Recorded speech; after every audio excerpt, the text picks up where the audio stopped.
And now stay tuned for the program that is rated tops in popularity for a longer period of time than any other West Coast program in radio history. The Signal Oil program, The Whistler.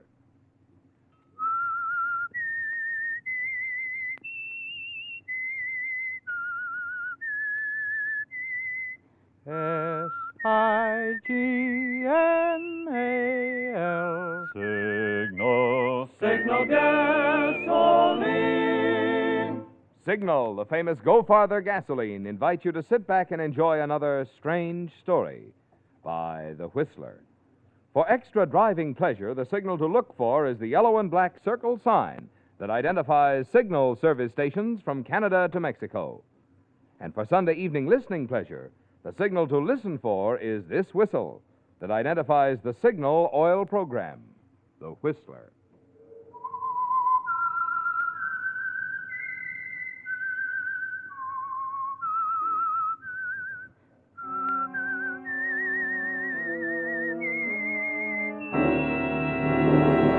I am the Whistler, and I know many things, for I walk by night. I know many strange tales hidden in the hearts of men and women who have stepped into the shadows.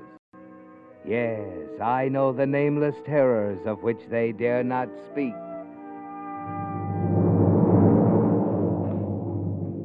And now for the Signal Oil Company, the Whistler's strange story, The Lady in the Snow.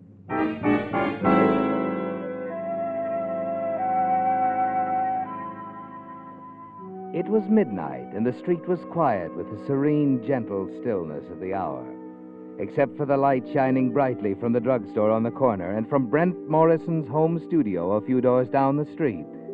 The rest of the neighborhood was dark. Inside the studio, Brent Morrison, well-known commercial artist, was working feverishly on an advertising layout with his assistant, Elaine Nelson. Suddenly, Brent stopped, put his pen aside, leaned back and lit a cigarette. Well, Elaine, won't be long now. Just about finished. Looks good, doesn't it? Mm-hmm. It's going to be the best double-page ad that's ever been placed between two magazine covers. Your idea of doing it with cartoons was terribly clever. Well, thanks. You know, Brent, you've got a style all your own. No other commercial artist can match it. Thanks again. I hope working late tonight didn't interrupt any plans. No. Joe and I didn't have anything planned. Good. How is Joe, by the way? Oh, just the same as ever. Lost another job last week. Oh, I'm sorry. Yeah, I'm used to it. Let's get back to work, shall we? Okay. If you'll color the sketch here while... I wonder who that could be at this hour. Better answer, it might be a client. Brent, wait. If that should be Joe asking for me, would you tell him I'm not here, that I'm on my way home? But Elaine... Please, Brent, it's important to me. I'll explain later. Well, all right. Hello? Mr. Morrison, this is Joe. Joe Nelson. Oh, yes, Is my wife there? Well, no, she isn't. She left some time ago. Ought to be home any minute. Okay. Thanks, Mr. Morrison. Thanks, Brent. Look, Elaine, what goes here? Why did you ask? Oh, it's nothing, really. Well, you'd better tell me. It could be I just put myself in quite a spot. Well, the last time I worked late with you, Joe didn't like it. We had quite an argument. Well, why didn't you tell me he was suspicious? Because I was afraid you'd be annoyed, get someone else to work with you. With Joe out of a job, earning a living's up to me. Well, I'd have been glad to make some special arrangement. We could have worked at your place. I'm sorry, Joe. I'm so lonely, and Joe is so difficult. He finds fault with everything I do. Oh, now, Elaine.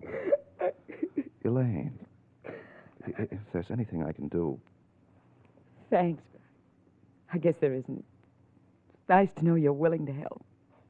You're a wonderful girl, Elaine. It's just too bad Joe doesn't understand. Wow. It's a very touching scene. Joe! Yeah. Very touching. I figured you and this Morrison guy out all along, baby. Oh, wait, you're all I wrong. knew you were here. That's why I called from the drugstore on the corner, just to see what Morrison would say. He gave me the wrong answer. And he's gonna pay for it. This andiron will do the trick. Brent, look out! You raise an arm to stop him, but Joe moves in quickly. Sharp, sudden pain, and you're almost defenseless against the rain of blows against your arms and body. And then just as suddenly, it's there in your hand, the gun, your gun. You see Elaine realize that she's handed it to you. Your gun, Brent. You know it isn't loaded, but it might frighten Joe off. He grabs for it. The struggle for possession heightens. Suddenly, you feel Joe relax, and then he crumbles. Brant, you shot him. But how? The gun. It was never loaded before. Elaine. Is he? Yes. He's dead.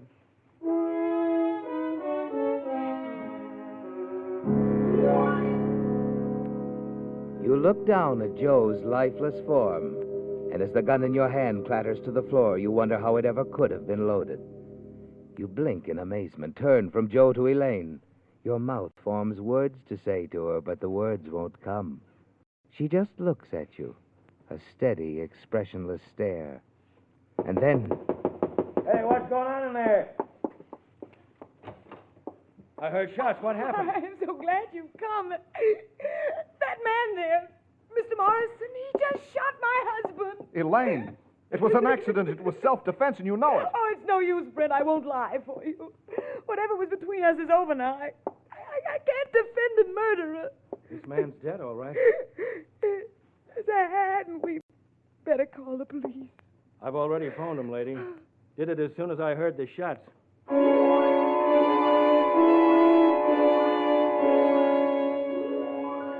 It's like some horrible nightmare, isn't it, Brent?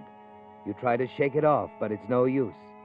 You can't understand why, but Elaine is saying you murdered her husband, and the police are on their way. You stand there staring, Elaine weeping softly, the man looking at you curiously. Here the police come now. I better go out and flag them down. I couldn't give them the exact address. I didn't know it. Elaine, what's this all about? Tell me. Oh, come off it, Brent. You can't be that dumb. Dumb. I'm beginning to see. You planned the whole thing. Me on the phone telling Joe you weren't here. And then when he came, you gave me the gun you loaded without my knowledge. You wanted me to kill him. The police will never know that, Brent. But why? Why did you want Joe dead? Simple. $20,000 worth of life insurance. With $20,000, a girl can live a little. She can do a lot of things. But Elaine, why did you pick on me? You were handy. Besides, I don't like the way you've used my ideas. That's not true, and you know it. You don't think you're going to get away with a brazen frame-up like this, do you? No? Of course I'll get away with it. As you hear the police car stop outside, you suddenly spring into action. Before Elaine can stop you, you're out the door, running down the back stairs. Stop him! He's getting away! Stop him!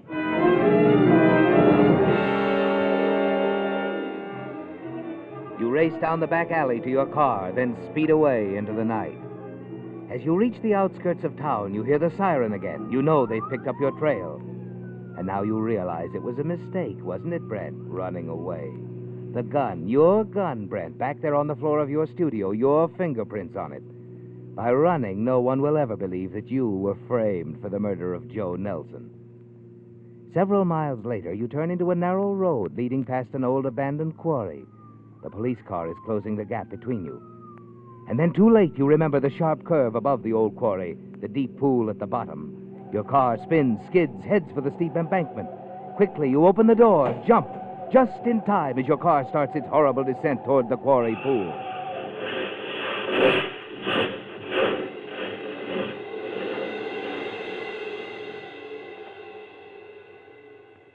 For a minute, a black curtain shuts out everything.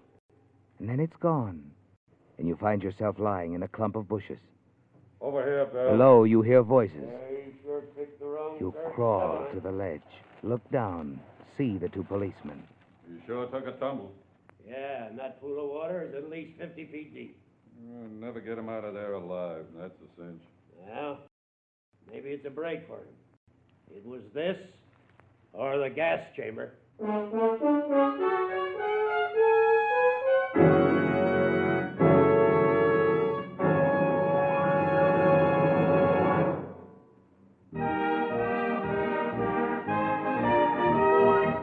Tonight's $20 Signal gasoline book goes to Helen E. Bryant of Santa Ana, California, for this limerick. My jalopy's a gallant old lass, though not in the Cadillac class. Greater mileage I get, and speed too, you bet, when she's filled up with good Signal gas. Signal, signal, signal gasoline. Your car will go far with go farther gasoline.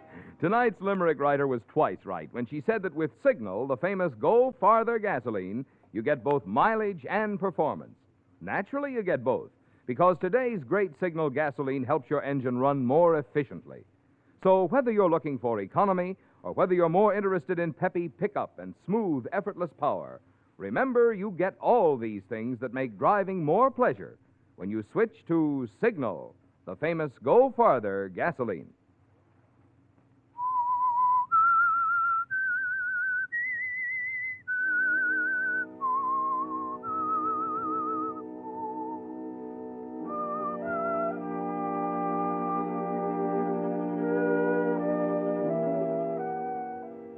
Well, Brent, Elaine's scheme to frame you for her husband's murder worked, didn't it?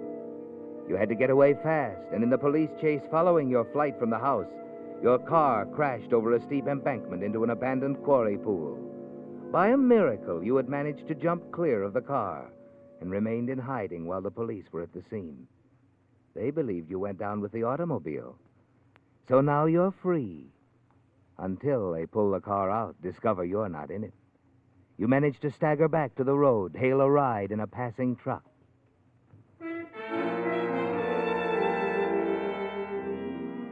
You do a lot of thinking, don't you, Brent?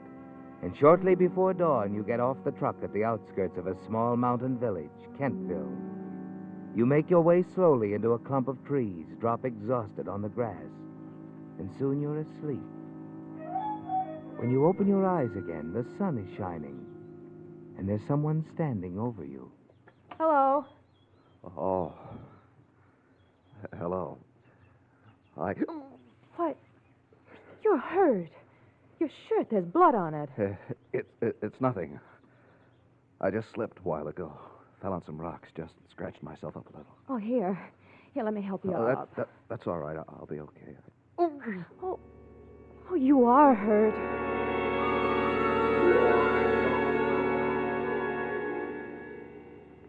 Hello. Feeling better now?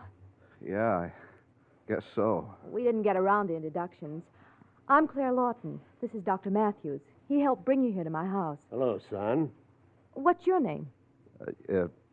It's Webb, Roy Webb. Good thing Clara found you, Mr. Webb, and called me. You were pretty badly banged up. You'll be okay. Just what did happen, Mr. Webb? What happened? Yes, I'm curious. Well, I'm not sure. You can't tell them the truth, can you, Brent? So you tell them you can't remember, that you must have suffered a brief lapse of memory. You explain you've had similar attacks before, that you can remember some things, your identity, but you can't remember others. You're relieved when Dr. Matthews seemed to accept your story.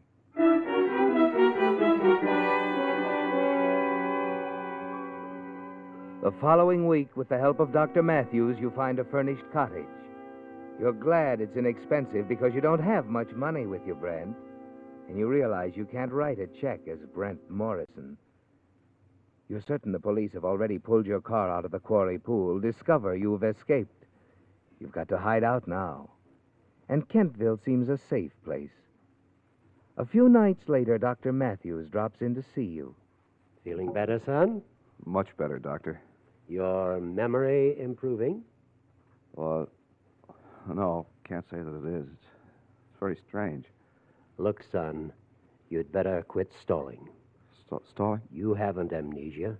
You didn't have amnesia the day Claire found you. You didn't betray the slightest symptoms. Oh, I see.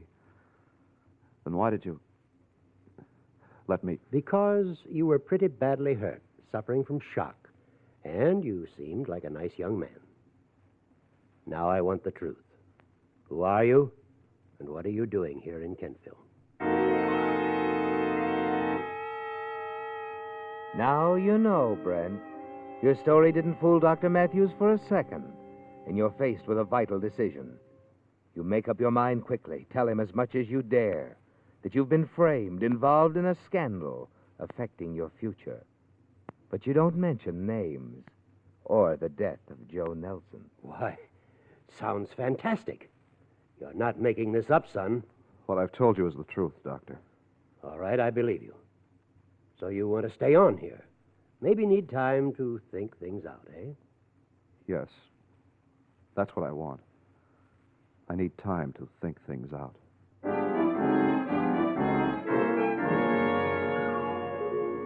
You feel safer than you have in a long time, don't you, Brent? And you're certain you found a real friend in Dr. Matthews. There's Claire Lawton, too. And though you've known her for only a short time, she already means a great deal to you. The following evening, as the two of you return from a movie, you decide to tell her not only the things you've already told Dr. Matthews, but the whole story. There it is, Claire. The whole story. Thanks, Brent. Thanks for telling me.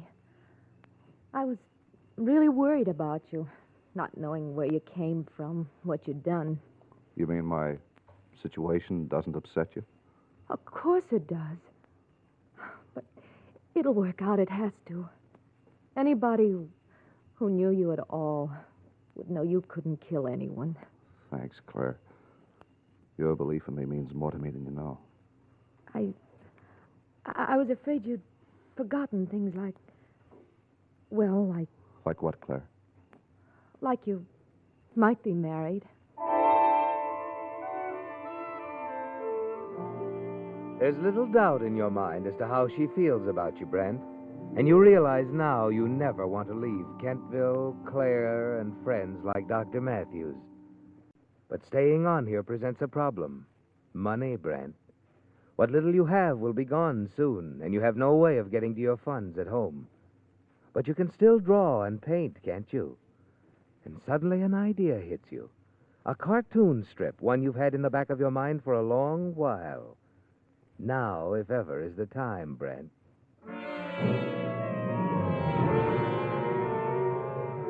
You work feverishly, disguising your style as much as possible. Then, using your new name, Roy Webb, you send the results to a newspaper syndicate in New York. When you receive their reply, a contract, it's even better than you'd hoped. Claire is elated. And as the months pass, you spend more and more time together. You've a bank account now. The citizens of Kentville have accepted you as one of their own. And you wonder if you can't spend the rest of your days here as Roy Webb, cartoonist. And then one evening, as you return to your cottage... Hello, Brent. Elaine. Or shall I call you Roy? Roy Webb. You should have known I'd spot your comic strip, trace you through the syndicate. All right. So you found me. What are you going to do? Turn me in? That depends on you. Joe's insurance money didn't last long, but it was nice while it lasted. I hate to work, you know. I won't have to go back to work, will I? Blackmail, huh? First a frame for murder and now black. I'll make it very easy on you, Brent. $300 a month. That's impossible. Oh, no, it isn't. You forget I know a little about the money in cartoons. I'd like the first payment in a few days. Now, look, Elaine. By the way, I've a new name, too. It's Helen Walsh. You'll have the money by Saturday. Won't you, darling? All right. I'll have it. Fine. I'll be staying here in Kentville for a while. Matter of fact, I rented a small cottage up on the hill. We'll be seeing quite a bit of each other from now on. Won't we, Brent?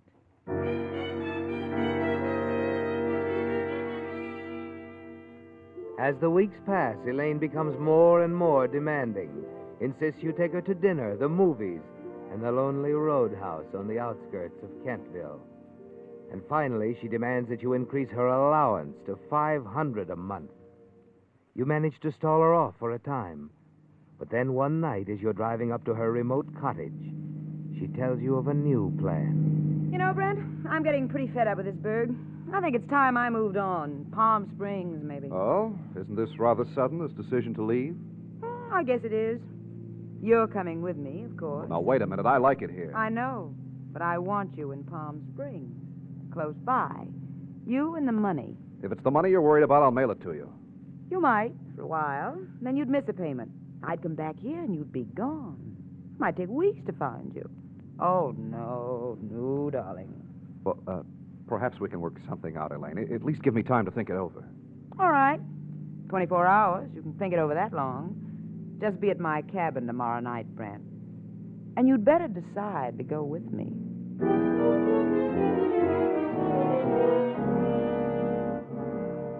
You hadn't planned on this, had you, Brent? The idea of Elaine leaving Kentville seemed like a very good one to you, but you never thought she'd force you to go with her. You don't sleep well that night, and during all the next day, the decision you must make twists and turns in your mind. Finally, you're on your way to Elaine's cottage again. The light snow that started falling in the afternoon has become thicker, and the narrow road leading up to the cabin is more treacherous than usual. You drive slowly, with great care, and when you arrive at the cabin, Elaine is pleased with your decision. Yes, I'll go with you, Elaine. Fine. I'm all packed. We can leave tonight. Tonight? Oh, now look, I can't go tonight. I'll have to close up the cottage, settle some bills in the village. All right. In the morning, then. What's your hurry, anyway? Just want to get out of this iceberg, that's all. It's getting colder every minute. Yeah, there's a pretty bad storm going, too. I'd better start now while I can still make Now, it. before you go, close that window, will you? I'm freezing.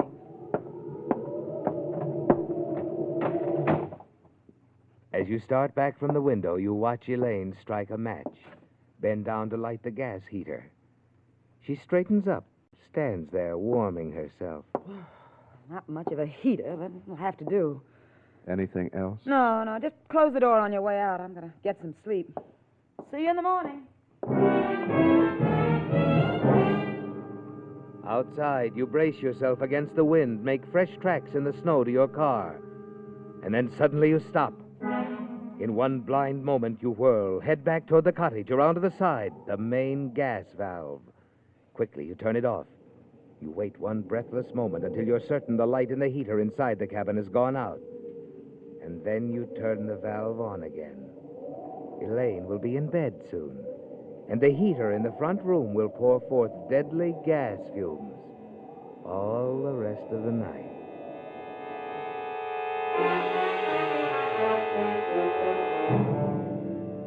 Only after you reach your own cottage do you realize what you've done. You pace up and down, your heart pounding. She deserves to die, doesn't she, Brent? And you keep telling yourself that's the way it's got to be. But it's no use, is it? You can't let her die, can you, Brent? No matter what she's done to you, you know now you can't commit murder. You go out into the storm to your car. You drive crazily up the narrow road again, twisting, swerving dangerously. Your own safety isn't a factor now. Even though Elaine is vicious, threatening, you've got to reach her in time. Only 2 more curves and you'll be there.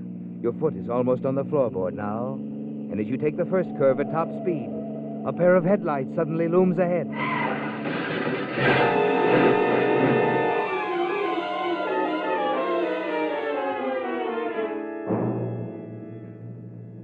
You feel remote, detached, Brent.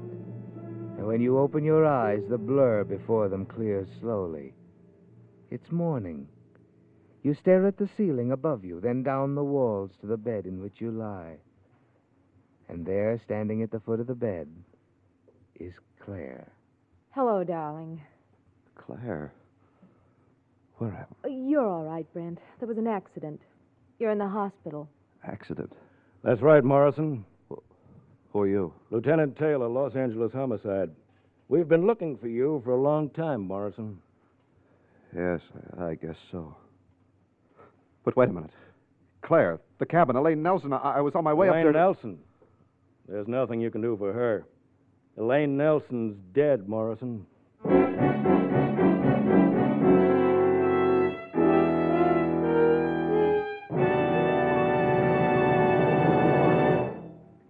If automobile engines were made of glass, a lot more drivers would certainly switch to Signal Premium Compounded Motor Oil. Through the glass, you would actually see how the scientific compounds in this extra-duty Signal oil help to keep wear down and performance up. In the cylinder head, for instance, you would see how one of these compounds keeps Signal Premium from breaking down under heat, keeps it from forming harmful gum and varnish. Around the piston rings, you would see how a second compound in Signal Premium actually removes carbon. And down in the bearings, you would see how still another compound prevents corrosion. Yes, if automobile engines were made of glass, you'd see the many things Signal Premium does for your motor besides just lubricate. In short, you'd see why, if you want to keep your motor's performance young, you should get your next oil change at a Signal station. Get it changed to Signal Premium Compounded Motor Oil.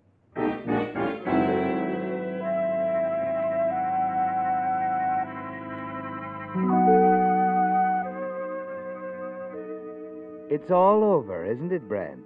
You know you were too late. The accident on the road to Elaine's cabin prevented you from reaching it in time to shut off the gas.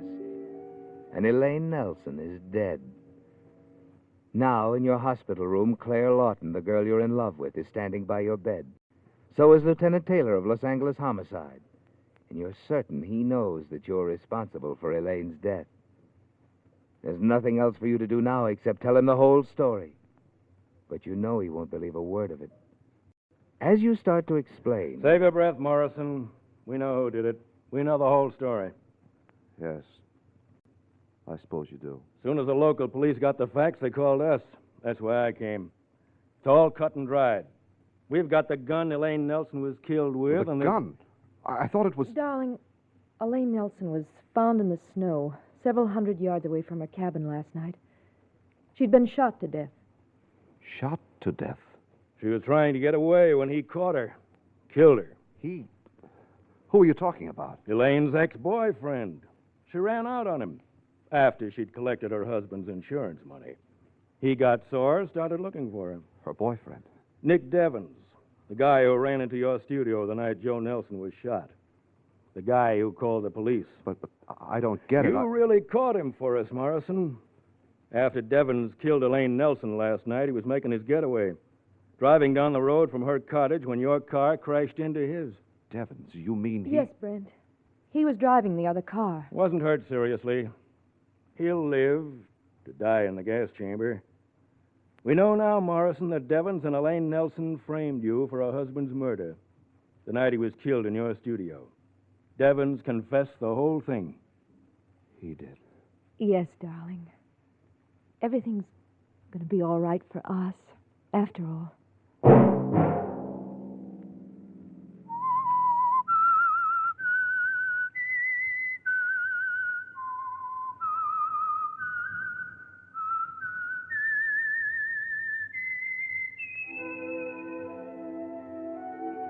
Let that whistle be your signal for the Signal Oil program, The Whistler, each Sunday night at the same time.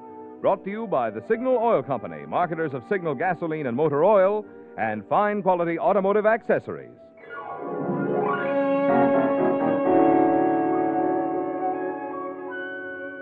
Featured in tonight's story were Hy Averback and Betty Lou Gerson. The Whistler was produced and directed by George W. Allen, with story by Nancy Cleveland, music by Wilbur Hatch, and was transmitted to our troops overseas by the Armed Forces Radio Service. The Whistler is entirely fictional, and all characters portrayed on The Whistler are also fictional. Any similarity of names or resemblance to persons living or dead is purely coincidental. Remember, at this same time next Sunday, another strange tale by The Whistler.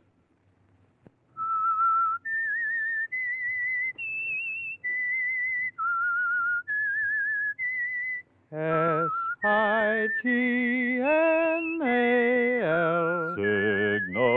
Signal gasoline. Marvin Miller speaking for the Signal Oil Company. This is CBS, the Columbia Broadcasting System.